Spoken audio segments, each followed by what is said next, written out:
Welcome. It's Dem Boys Watch Footy. You got your boy E, PJ, and TC coming to give you some breaking news off the Copa America as well as the Euros. How's it going for you guys? I'll get right to it. You know me, diehard U.S. fan, so recovering from yesterday. That's what's on my mind. I don't really care what happened this weekend, but we'll get into it. Overall, I'm like a solid B right now, which is the state of the U.S. men's national team. So PJ's a B from the inflated Got grade you. scale. So a B means average. For sure. TC, what about you? Hey guys, happy Monday. I'm as happy as a pig in shit. It's just a festival of football happening all over the place. Wherever you look, it's football. It's football over here. It's football over there. It's just a festival of football. This weekend, relationships were broken. There was just you could not make plans if you were serious. It was like football all over. I felt sorry for anyone who was like, "Oh, babe, I'm sorry, I've got to do." No, it was pandemonium of football. I'm just excited to get into it. For sure. Want to thank everybody for giving us a listen, like, and follow. We're on YouTube. We're also on Spotify and Apple Podcasts. So thank you for wherever you're listening to us. Uh, right now, let's jump into it. USA versus Bolivia. They played this past weekend. 2-0 USA won. We had an amazing goal from Christian Pulisic within the first 3 minutes of the match. Really great set piece. And then some shaky finishing from the U.S. men's national team, but then Balogun, he was able to get the second goal. In that second half, we had many a chance. We even had an offside goal overturned. So, yeah, PJ, I want to hear your thoughts. You're Captain America, right-hand man right over there. So I want to hear what you have to take away from the performance and what do you see moving forward? Ambivalent right now about getting my USA scarf that I got from American Outlaws, which is the only thing I've got for them. So American Outlaws, step up your your inclusive benefit. Is the only thing I have a scarf. But overall, like I said before, I feel fine. Like it was just as commentators, we want to rant about how good or how we want an extreme take, but it was a fine performance. It could have been 4 or 5-0. I mean, on the one hand, Bolivia is a much inferior opponent. They're the worst team on paper in the Copa America, so I think we should at least win 3 or 4-0. I mean, on the other hand, they really did not threaten us at all. Not at all. I mean, they had a few shots which looked like they might have had a chance and then just soared over. So I'm fine. I mean, we're releasing this a day later. I've listened to a lot of takes, and a lot of people are in the same boat as me. Some people think it was a terrible game. I don't think it's a win in a competitive tournament is a terrible game. But what are your guys' thoughts? Yeah, I think it was interesting. I think, like you said, a win is a win. 3 points is 3 points.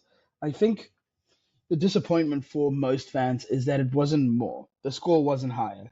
There was a plethora of chances in the second half. And I think when you get to higher, better teams, you've got to be a lot more clinical in front of goals. I think that was the biggest disappointment. I think across the board, we were all looking at the number of chances that the US team had, and the fact that it was 2-0 was just, it was quite that was the biggest shock of the night. The fact that it remained 2-0. No offense to Bolivia. I think the team did poorly in the first half, and by poorly I mean like Biden falling down a pair of stairs poorly. However, Yeah. the second half they were a lot more compact, a lot more resilient, a lot more quick with their transitions. Their ball movement was better. Like I said, in the back they held it back. Although they got cut to shreds, part of USA not being able to score was part of the pressure that was put there by Bolivia. But by any means, no one's going to write by this team. However, I think the biggest takeaway was that we need to be a lot more clinical in front of goals. We would have loved a little 3-4-0 after the 5-1 drumming we got from those coca producing country called Colombia. So something to build on. I think, like you said, any team that wins still playing badly, it's always a good sign.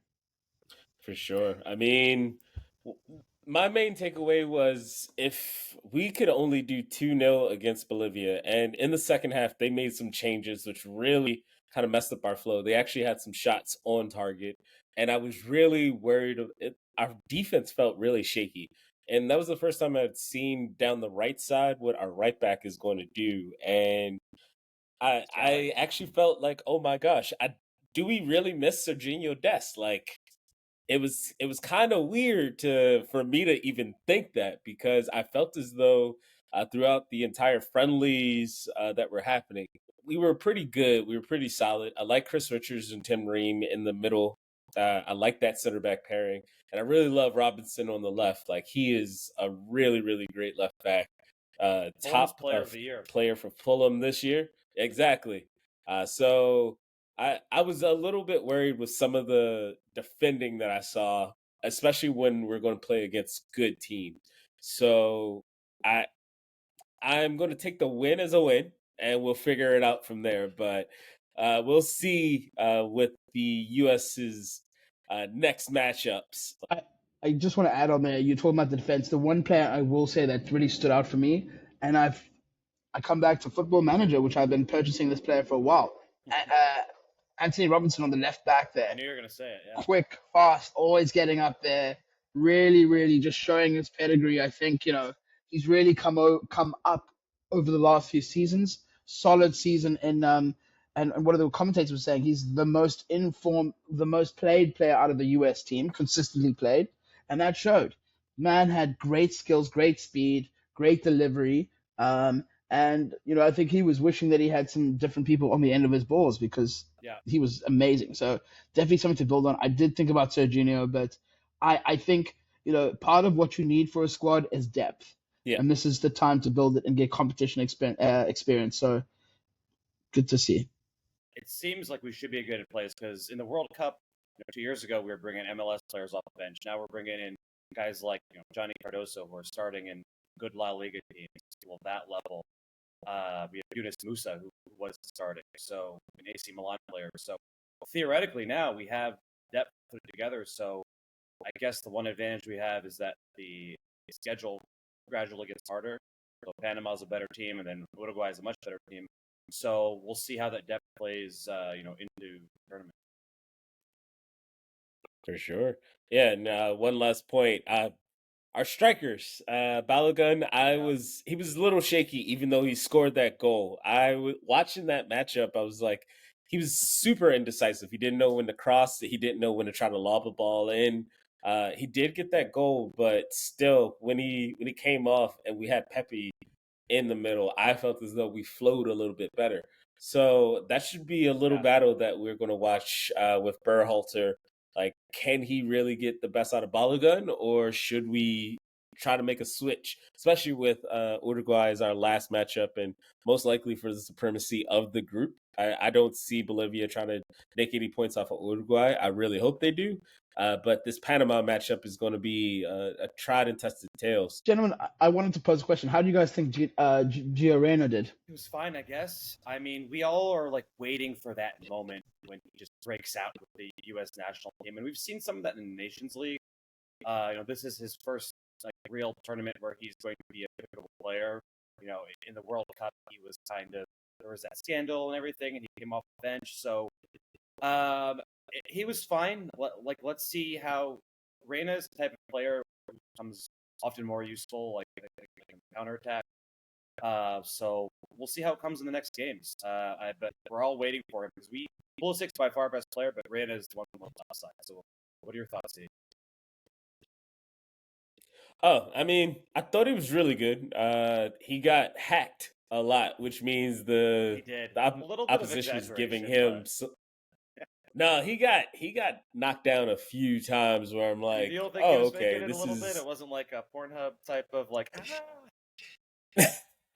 I thought it was a little bit. I didn't see the Pornhub flailing, but yeah, okay. I mean, if that's what you're seeing, that's what for me. I saw a few times he got tackled into, and there was one where I was just like, oh, that is a very risky play. But otherwise, I felt as though he did his best in the middle. I really like what I saw from Yunus Musa coming off the bench. He really dictated our center of the field when he came in. So I kind of like this ever changing squad. We can go from a 4-3-3 to a 4-2-3-1.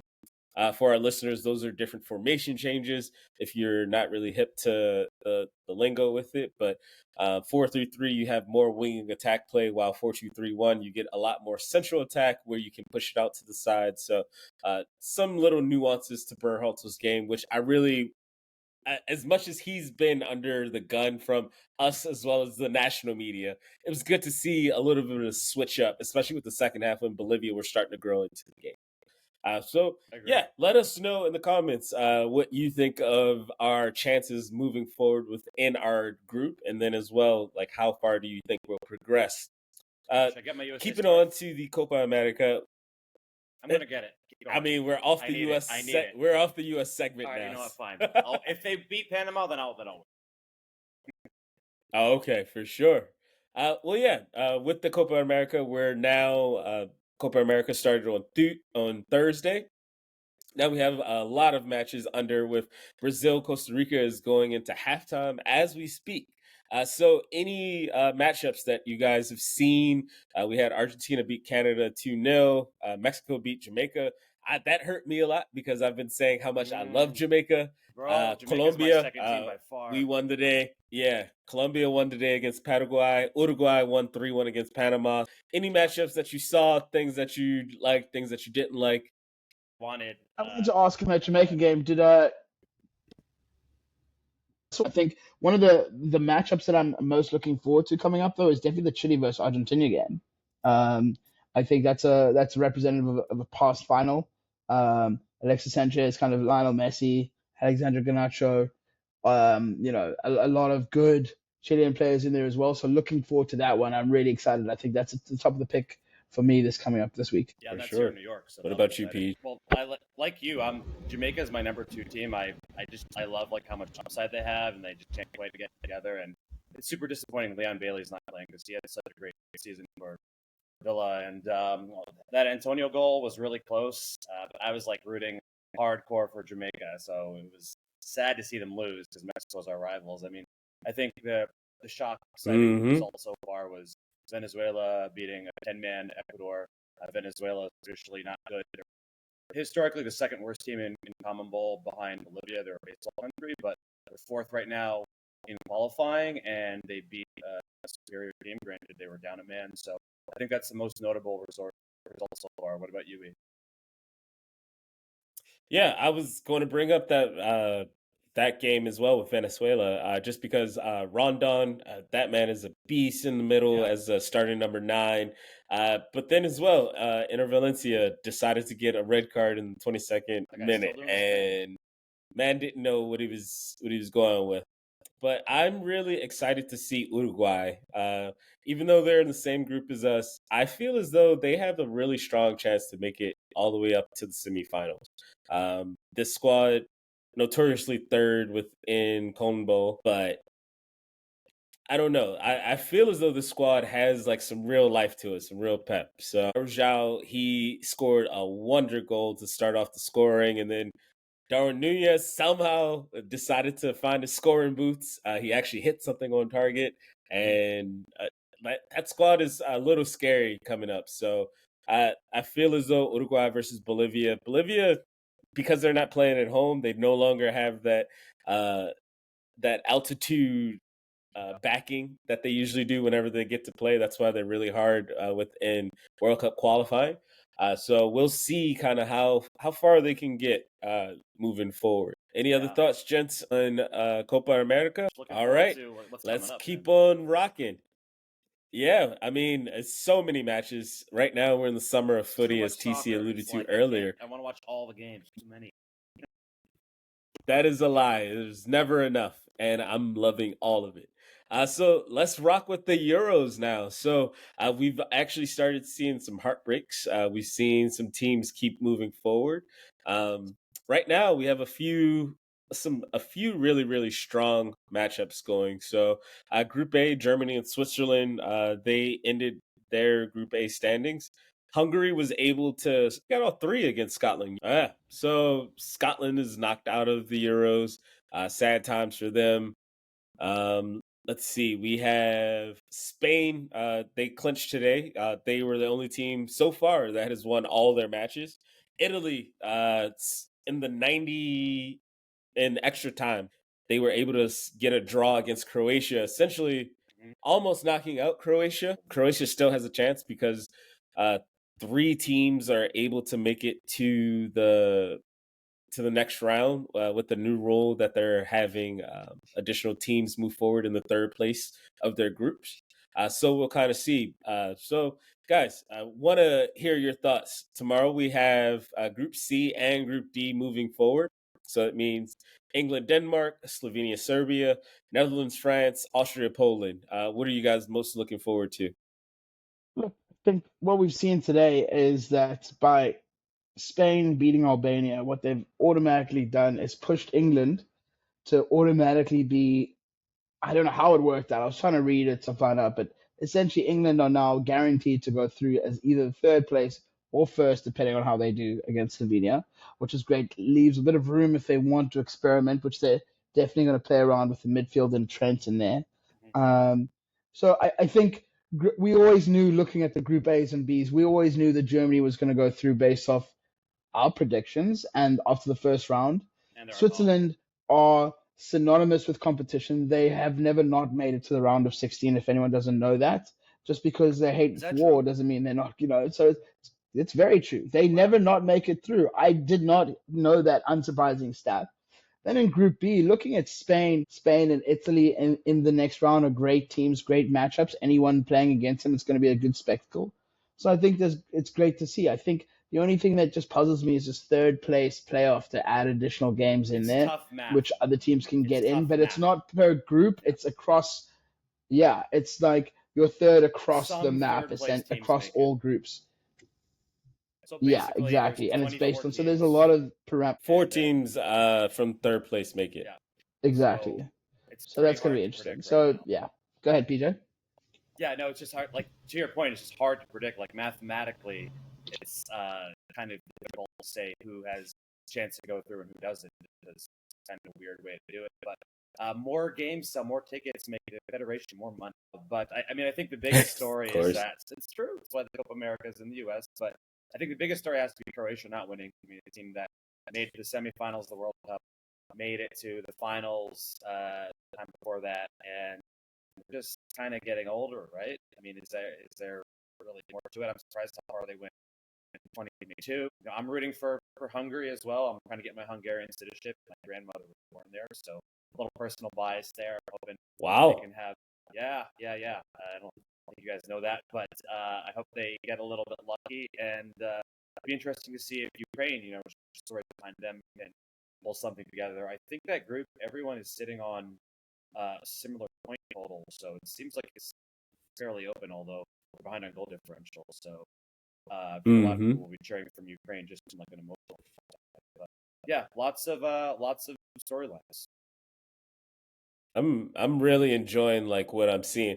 I had no idea Romania was going to be this strong within the tournament. Like that was a good one, but like Group E right now is the group of death. Each team has 3 points within it: Romania, Belgium, Slovakia, and Ukraine. So any squad there could be able to make it, depending on what happens. Belgium was the favorite to make it out of this group, but as we all know, they lost that first matchup to Slovakia. And now, then they got that second win, and now we'll see kind of what happens. Portugal, Turkey. Who knew that wonder kid Arda, really great, but he was not good enough to beat out the GOAT, Cristiano Ronaldo, or one of the two GOATs, Cristiano Ronaldo or Messi, depending on wherever you fly. Yeah, he's still starting. Now he's just a solid striker for the national team. You can't believe that Cristiano Ronaldo is starting for what? The GOAT? Would be like, hey, Tom Brady, no, don't start. You just start. That's like say, hey, Patrick Mahomes, don't worry about it. We've got this. You chill on the bench. He's the GOAT. You got to have him. He's the GOAT. He's the GOAT.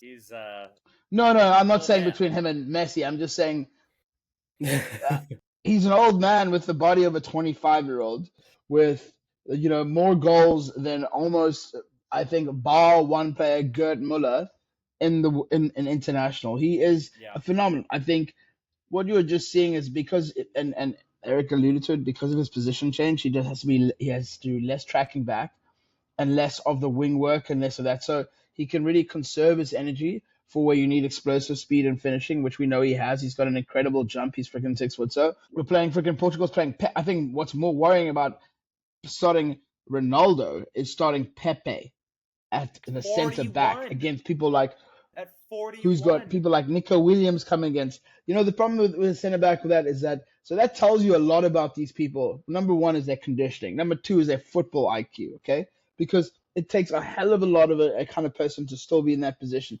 As a centre back, your positioning is the most critical part of your job. It's about where the play is going to be, and you're very critical. We all know that Pepe's been who Pepe is. His career is one of the most colourful, good and bad. He has won almost everything.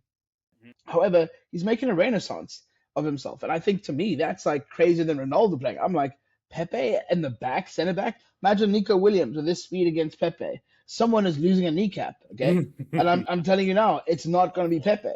I mean, because we know Nico's got speed. Stuff like that is kind of, so it's going to be interesting matchups as we get deeper into the competition and we start to see a bit more of the skillful players against people like Pepe.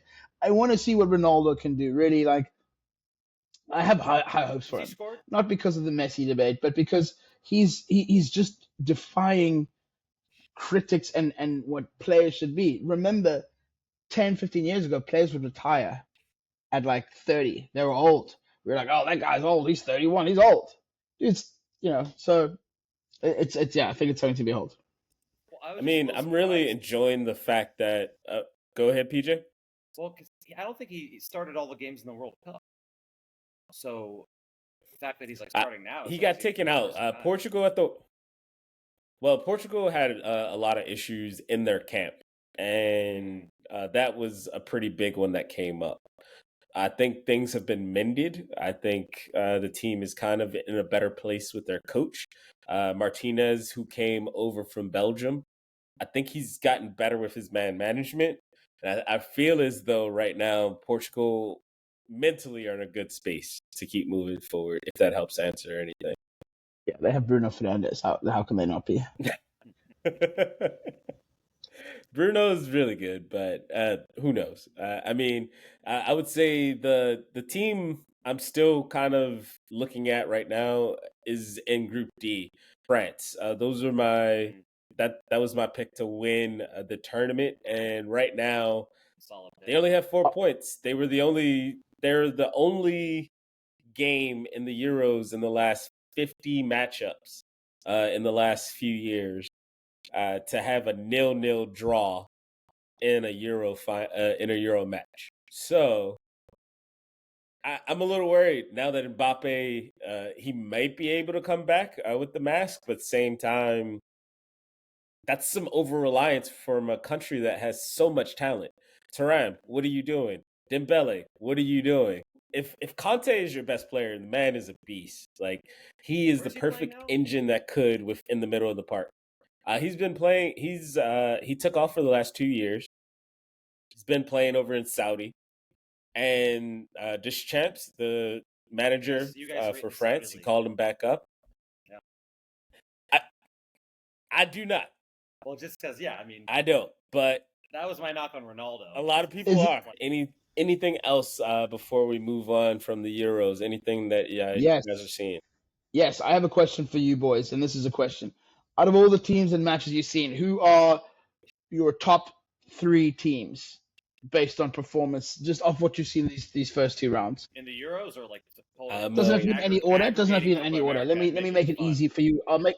Are you going to mix the Copa America and the Euros? Is that the question that you want? Well, why don't we do the top 3 teams in Copa America, or top 2 teams you've seen in Copa America so far, and the top 3 teams you've seen in Euros, and no specific order, just the top 3 teams, top 2 teams. Well, obviously, I'm going to have to give TC some props. Spain, super call out. Had no idea about that one. He knocked that out the park. He said, like, young squad getting better. They were going to be the team to look at, and look at them now. Yamal, Nico Williams, just amazing on the wings. That squad is just very well oiled. They've been the top team of, I would probably say, any tournament right that's going on right now. I would then have to say Portugal, number 2. Portugal is humming along. That squad is looking good. They had their end of match theatrics where they got the extra time goal, but then as well they beat Turkey, who I thought was going to give them a real run for their money. So I would give them number 2. Number 3, you would have to give over to Uruguay, I think. I feel as though the actual level of competition between Argentina beating Canada and Uruguay dismantling Panama, I would have to give it over to Uruguay to be the top, to round out that top 3 of what we're seeing, especially because Brazil is having a really hard time right now breaking down Costa Rica. Right now, we're in the 48th minute of What's the that score of match, that game? and it is not looking good. It is No. 0-0. A goal got wiped off. So that's mine. What about you, PJ? Yeah, same with the Euros. I think Spain and Portugal are looking good. I definitely can't count out Germany with +6 goal differential playing at home. So I want to throw Germany into the mix. I want to hear PC hate on England when he talks, but I'll let him get to that. But in the Copa America, obviously Argentina and then Colombia as well. They were off to a good start, and they are undefeated in 20-something games. So I think those are teams to look out for. Brazil is still Uruguay as well, but I got to put Argentina and Colombia kind of there. But Uruguay. I don't know how you missed Germany. They're just purring like a BMW slash Porsche slash Mercedes Benz slash every other automated thing made for perfection. The Germans they are going to get the cooking. Trust me. They're only going to get stronger. Their coach, Julian Nagel, is trust me, I cannot believe anyone would fire him and let him go. He's a young dude with great ideas and he's got squad. Unfortunately, their keeper, I hate him. Manuel Neuer is getting good form, so it's going to be good. The other team that you mentioned, Spain, obviously, and the other one that I was just looking at quietly, as you said, Portugal. Yes, you know, I have my reservations, but I was looking at that Turkey side, man.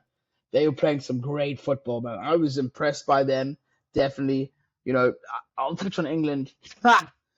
Goodness, the problem with the English team, and I feel so sorry for England, is that the I want to hear England it. media are going to scrutinize England so hard because of it's the English team. They are English. There's just Because more they've never media on won. them, more focus. It's They're gonna fair get though. scrutinized. It's fair. They've never won the tournament. It's completely fair, right? It is it though? They don't get scrutinized as much as other teams. Number one, that's like saying I do believe, and please, I'm not being biased. I do believe, maybe I am. I believe that Man United players and has a lot more media on them. There's always stories about everything I read. There's always more Man United stories about the team. I feel like they get in the Premier League. Sorry, I'm just being and sorry, microcosm of what I see. Similar to England, they get so scrutinized. Gary Lineker, a former England player who has an amazing podcast, tore into Harry Kane and the team, tore into them. Mm. So much so that the media in their press conference asked Harry, what do you think about this? And then Harry spoke about have some respect for the shirts and stuff because he's been a player, blah, blah, blah. Don't, basically saying, cut the shit out, son. Like, what the fuck? Basically was what Harry's saying in a nice way. Because that's what happens. And now all of this starts to play on their mind. They can't just play a tournament. These kids have all got the ability. But I believe the problem with England, the problem with other teams that have a block, it's a mental block. They get to this and they get so much pressure because of the scrutinization they get. And it starts to weigh in them. Every mistake, everything, I don't want to fuck up, all that kind of thing because of this. Unfortunately, this is just they don't have the right coach to pull them through that, in my opinion. So England might not make it out the group. I still stand by what I said. Willing to put some money down here. What did you say It's a few weeks ago about England? What was they your have one more prediction? game. I said they will not get out of the group. If they lose that game, damn it, I should have made that bet. It's Someone would have pretty made money. easy to Anyway, get through my now. problem is Like they're you already could through. have 2 draws and get Let's through see how in they this do format. against Slovenia. Yeah. Hey, crazy. I haven't made my bet because I'm not sure about England. They're the one team that you just don't know what you're going to get. And they need to sort out that fucking midfield quicker than you can say Christmas tree. I think if I was Southgate, I'd suck it up, keep playing Trent in the middle, let him push through that barrier. If you bring in that cunt Conor Gallagher, it's not going to work. That's my theory. That definitely would work. I want to go back to your point on Germany. Watching that Switzerland matchup against them all the way up until the end, even though they got that last minute goal from Fulkrug, I'm still. I mean, they're going to get the home bounce. They're playing in Germany. All the games are in Germany, and they have the home crowd. But even still, I felt as though they were pretty down. They were able to drag it out, but I don't know. Moving forward, I think some of these other squads are going to be able to Can I ask a question? keep up technically. Huh? Should I ask you guys a question? I want your opinion. PJ, on, what'd you say? I want your guys' opinion on the Dutch. It looks like they're really. I was just thinking about Germany, and the Dutch are really showing out with their fans. And do you think that they could? I mean, they haven't been super impressive, but they're in a relatively difficult group. Do you think the Dutch can make some noise in the tournament? Yeah, they'll definitely make it up to the round of 16. They're definitely going through. I feel as though they might do a little bit of an upset, make it up to the last eight, but I don't feel as though their squad is built to really go any further than that. So. Well, Yeah. Boys, we say that like we'll definitely make it to the last 16. Their next game is going to be tough, regardless of who you're playing. Yeah. This group, Austria, or who are the Dutch playing? Because let me put it this way: they're playing Austria. Austria are a decent side, well put together, decent squad. And if Austria win that game, they go through. So both are playing for something. And to be fair, Netherlands have been quite shit in competitions for the last 12 to 16 years because they either don't make it or they fall quite low in expectations. Yeah, they don't make it. They didn't qualify for the World Cup previously. They didn't qualify the Euro. So they have this problem. They've had a golden age squad. Now at the time, it's being led by Memphis Too Flashy Depay, who the media is picking apart because he's wearing a headband, a white headband. And so obviously they're picking on him, going like, "What the fuck? This guy isn't serious and whatever." And he's like, "Well, it says on the back of his headband, who cares? That's what it says." Well, Memphis, we care if you fucking score, mate. Yeah, okay. He was engaged to Laurie Harvey. He's a fuck up, okay? How you drop the bag on Laurie Harvey? Let's just put it out there, okay? He is a clown. However, I heard from Wayne Rooney that he trains very hard and he has got the ability. He hasn't got a club. What does that tell you? Diego Simone couldn't handle this idiot over there. You know what I mean? Like, no one would. Come on, man. He's a flash in the pan. The problem with these kids, you give them too much money, he's just whack. So that's the problem. Netherlands, if they change their front line, they put in Vote Vergust out there, they've got great opportunity. He's a great finisher, a bit slow, not as flash as Memphis. They've got great support. Their team their team and supporters love to travel. Great for the team. Yeah. Shitty for supporters who really love the team. But great to go ahead, be part of the Orange Band, go have some drinks, travel to Germany, have some fun. It's a short drive from Netherlands to Germany. So that's why they're going to be well supported. There's only like 5 million people in Netherlands anyway, so might as well just get it done. I think great to go to the games, but there's a massive chance that they might not make it. Same with France.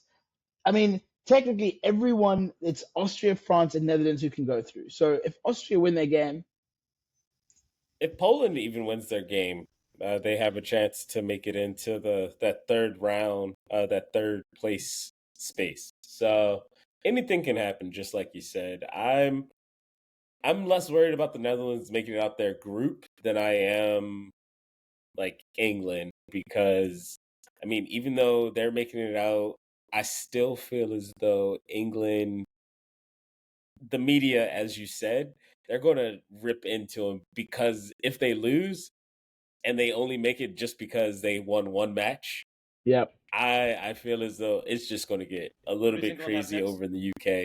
Like, England has Slovenia as their final match. They gotta go like. And it's not going to be Slovenia's playing for something as well, but Yeah, Slovenia's playing for some points as well. So if they win, Slovenia win. So it's Euros is tight. I think we all recognize that it's tight in all our matchups. I'm part of many betting groups, or rather fixated groups where we're trying to see who wins. I am top of the log, by the way. I'm happy to share my screen if you guys want to see it, so you can see the points. I can see the share function. I can do that. and it's crazy. There's a lot of things that are happening, and I think we're in for a spicy couple of weeks, which I'm very excited to see. What I do want to see is some of the big players come to the fore. Some of the big players come to the fore. I'd love to see some of that. I'd love to see some of these guys doing what needs to be done. The big players have been quiet, and I think that's just embarrassing. I wanted to get some closing remarks on the Euros. So, yeah, wanted to go into our standing on business segment where we stand on business about our bets, trying to make you as much money as possible within something that you don't know. You can take it or leave it wherever we go. But right now, I'm just going to pick them. I'm just going to pick some matchups. So tomorrow, I have France beating Poland. I have the Netherlands drawing with Austria. I have Denmark beating Serbia, and I have England tying with Slovenia. Those are my four. Ouch. Gents, what do you have? All right, we stood on business with that one. I mean, my only take is England drawing with Slovenia is that's we just have zero faith in England. I mean, this is a kind of a good Slovenia team. It's much better than the one the U.S. beat with that Landon Donovan goal 14 years ago in the World Cup. But the talent gap is so wide. Do we think Southgate is that big of a liability that they would draw to Slovenia? Yeah, I do. Yeah, me too. Okay. Okay. Eric, I think your picks are not too bad. I think decent. I think you went pretty safe. Pretty safe, pretty safe for someone who's wearing latex. So I went with a 2-1 for Poland. Okay. Reason I went with the 2-1 for Poland, Mbappe's definitely coming back. They're putting that on the wall. He's putting his face out there. There's no ways he's missing a game. He's coming back. It's a fact. Poland are playing the last game there. Robert Lewandowski's got to put it in there. He's got to get one goal. I see a 2-1. Okay. Austria versus Netherlands. Here, I think I might have messed up a little bit. I did say 2-1. I want to digress and go back and say this is going to be a very close 1-1. I said 2-1, assuming because the Dutch have got to win. But Austria have just got the grit and resilience from being a country that has been in wars before. I see it in them. I've seen them. Looking at the Serbia-Denmark, it was a hard one, this one. Two teams that are just, kind of what I believe to be middle children. You know what I mean? So definitely a 2-1 on the Denmark-Serbia. And then for the England-Slovenia game, this one it puzzled me hard, boys. It puzzled me. I don't know which England side is going to turn up. What's your prediction? I'm hoping that they're going to eat their cornflakes. They're going to 2-1 England. Harry Kane and Saka getting a goal. Got to get in there, boys. Got to get the bets going. It's coming home. It's coming home. I have not made my predictions for Romania versus Slovakia yet. And then Belgium versus Ukraine, I can tell you right now, it's happening. Ukraine taking it up the Shifa from Belgium. Lukaku finally getting his kakas in gear. Gotcha. All right. Well, those are some pretty good standing on business right there. Please let us know what you are feeling in the comments. Let us know how well you've done with our bets so far, and if you got any bets that you want us to take a look at as well. Quickly, want to get our final remarks on something that I've been seeing within the club football world. Right now, in club football, teams have until June 30th to finish up any types of business with transfers between different clubs to make sure that they meet specific losses over a 3-year period so that they don't have to sell some players. So some squads over in England, specifically Chelsea, Aston Villa, Everton, and Newcastle, are using PSR loopholes to get over this. So right now they're selling between each other, and they're selling kids who have barely any playing time for pretty large portions of money. Chelsea is set to let go of Omari Kellyman. He's going over to Aston Villa for $19 million. Now the issue there is he's valued at being less than $1 million on the back of 2 very brief Premier League substitution appearances. Yeah, that makes sense.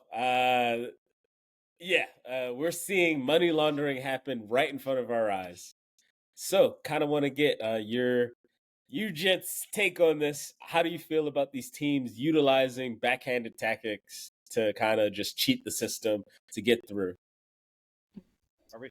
I'm going to tell you how we used to do it back in the days because this is exactly what we and my boys Tony the Loop and the accountant used to do because that's what they're doing. Because that's what they are. The Premier League, these teams are just they take it in front of it. You said it, Eric. They're slapping us in the face, okay?